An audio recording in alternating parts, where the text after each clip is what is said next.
Van গাড়িটা জমিদার বাড়ির ভাঙা গেটের সামনে এসে থামল। আগন্তুকের নির্দেশ মতো তারা জমিদার বাড়িতে এসে পৌঁছেছে। বাড়িটা লতাপাতায় ছেয়ে গেছে, দেখলেই গা ছমছম করে। চারদিকে পোকামাকড়ের ডাক ছাড়া আর কিছুই শোনা যাচ্ছে না। ভাইজান, এইটা তো বাড়ি না, সাক্ষাৎ ভূতের বাড়ি। এই বাড়ির ভিতরে কেমনে যাবো? টেকার লোভ করছস আর এখন ভয় পাইলে চলবো? আয় আমার লোকে।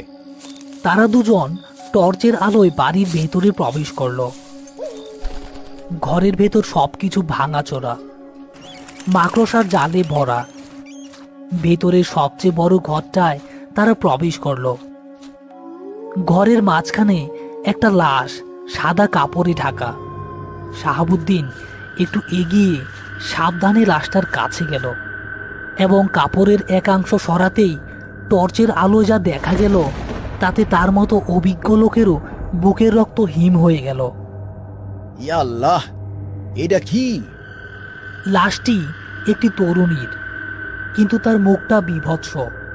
তার দুটো চোখই উপড়ে নেওয়া হয়েছে, জিভ কেটে ফেলা হয়েছে এবং কপাল থেকে শুরু করে গলা পর্যন্ত চামড়ার উপর অদ্ভুত ত্রিভুজাকৃতির প্রতীক খোদাই করা। প্রতীকগুলো থেকে তখনও হালকা রক্ত ঝরছে, যেন কিছুক্ষণ আগেই কাজটা করা হয়েছে।